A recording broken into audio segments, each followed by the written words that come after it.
UNGA के अध्यक्ष Francis का एक बयान आया है। सुरक्षा परिषद में भारत की दावा को नजरअंदाज नहीं कर सकते हैं। जानेंगे क्या कहना चाह रहे हैं ये। तो वहीं दूसरी तरफ क्या चीन में सब कुछ ठीक है? अब घुटनों पर चीन क्यों आ रहा है? जापान बाहर निकल रहा है तो वहीं इसकी मुद्रा में भी गिरावट आई है। जियोपॉलिटिक्स में बहुत कुछ चल रहा है। हमेशा की तरह जानने को मिलेगा बहुत कुछ। आइए जानते हैं इन खबरों को विस्तार से। संयुक्त राष्ट्र महासभा अध्यक्ष डेनिस फ्रांसिस ने कहा है कि वो सुरक्षा परिषद में भारत की अस्थायी सदस्यता की उसकी महत्वाकांक्षा से अवगत है। यूएनएससी में बदलाव और उसमें नए सदस्यों को शामिल करने का फैसला तो सदस्य ही लेंगे, लेकिन 1.4 अरब की आबादी वाले लोकतंत्र की दावेदारी को नजरअंदाज नहीं किया जा सकता है। फ्रांसिस ने खास बातचीत में कहा कि इसमें कोई शक नहीं है कि यूएन में अग्रणी देश है। भारत बहुपक्षवाद का उत्साही और प्रतिबद्ध समर्थक रहा है, जिसे संयुक्त राष्ट्र काफी महत्व देता है। फ्रांसिस ने संयुक्त राष्ट्र महासभा के 78वें सत्र के प्रमुख के तौर पर अपना कार्यकाल समाप्त होने पर पहले ये टिप्पणी की। फ्रांसिस ने कहा कि भारत ने दक्षिण सहयोग के संदर्भ में विकासशील देशों के साथ अपनी विशेषज्ञता साझा करने में एक उन्नत विकासशील देश के तौर पर बड़ी प्रतिबद्धता का प्रदर्शन किया है और इसके लिए भारत सरकार की सराहना की जानी चाहिए। फ्रांसिस ने कहा कि डिजिटलीकरण और टेक्नोलॉजी के क्षेत्र में भारत की बहुत गहरी दिलचस्पी है और ये समझ में आता है क्योंकि डिजिटलीकरण देश की मौजूदा संभावनाओं को अनलॉक करने की कुंजी है। ये देश के आर्थिक विकास में भी योगदान दे रहा है। फ्रांसिस इससे पहले भी कई मौकों पर गरीबी को कम करने वाले और लाखों लोगों को औपचारिक तौर पर आर्थिक प्रणाली में शामिल करने के लिए भारत के डिजिटलीकरण अभियान की सराहना कर चुके हैं। यूएनजीए प्रमुख ने कहा है कि हम जानते हैं कि भारत सुरक्षा परिषद का अस्थायी सदस्य बनने की महत्वाकांक्षा रखता है। सदस्य देश इस पर फैसला करेंगे कि उन्हें परिषद में कैसे सुधार करना है, उसका प्रतिनिधित्व करने के लिए कौन से देश सबसे उपयुक्त होंगे तथा शक्तियों का विभाजन किस तरह से किया जाएगा। लेकिन मुझे विश्वास है कि कोई भी इस तथ्य को नजरअंदाज नहीं कर सकता है कि भारत वैश्विक मामलों में निरंतर मजबूत योगदान दे रहा है। उसका भविष्य उज्जवल है। आपको बता दें, भारत लंबे समय से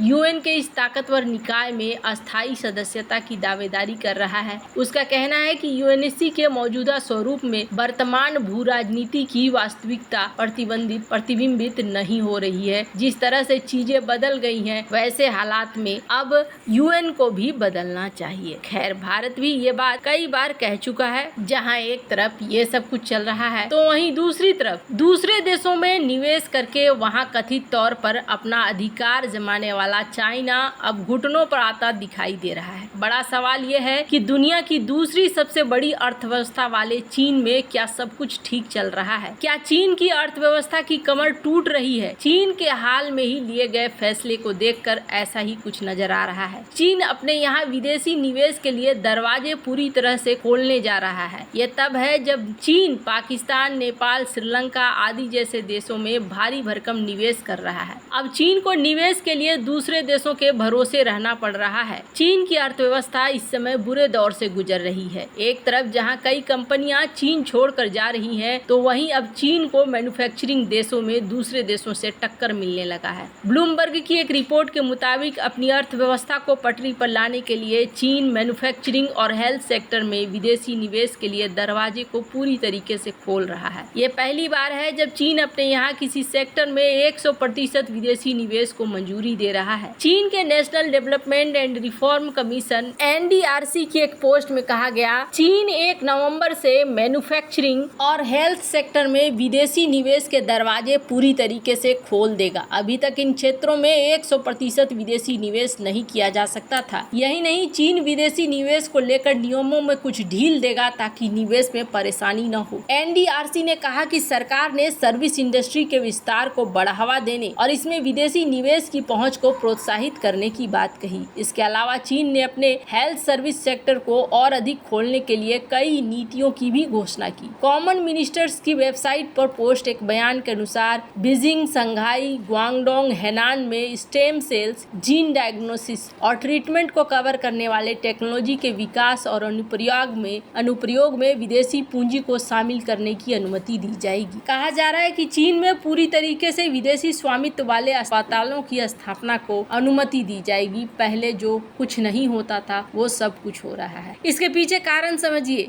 स्क्रीन पर BNN ब्लूमबर्ग की एक खबर देखिए। जापान की कंपनियां चाइना के लिए बहुत खट्टी सिद्ध हो रही हैं। काफी सालों तक चाइना को बहुत फायदा उठाया, लेकिन अब यहाँ कंपनियां बाहर हो रही हैं और जापान का एक्सपोर्ट चाइना को जहाँ बढ़ रहा है तो वहीं US को उसकी तुलना में ज्यादा बढ़ रहा है और एशियन देशों की तरफ भी बढ़ रहा है। इसके बाद बहुत सारी जापानीज कंपनी अब चाइना को छोड़ कर निकल रही हैं। फॉर्च्यून की इस खबर को देख सकते हैं। कभी जापान की कंपनियां बिगेस्ट इन्वेस्टर्स हुआ करती थी, पर अब ये यहाँ पर निकल रही है। और सबसे बड़ी बात यह है कि यहाँ पर बहुत सारे ऐसी कंपनियां हैं जैसे कि निप्पॉन स्टील कॉरपोरेशन, इन्होंने जॉइंट वेंचर चाइना के साथ तोड़ने की बात कह दी और इन्होंने ने कहा कि अब हम यहाँ से निकल रहे हैं। इसके अलावे और भी कई सारी हैं। कहा जाता है कि आधी से ज्यादा ने यहाँ पर धीरे धीरे अब अपना रास्ता बदलना शुरू कर दिया है। इसके बीच में एक चीज और भी देखी जा रही है कि चाइना का युआन डॉलर के मुकाबले में गिर रहा है और ये जो सितंबर 9 है, 9 सितंबर को युआन में गिरावट 7 पॉइंट की आई है। 0.23% का डिक्लाइन ये हुआ है। हालांकि कमी हुआ है, लेकिन फिर भी इसे एक सिंबल के तौर पर देखा जा रहा है कि चाइना की इकोनॉमी में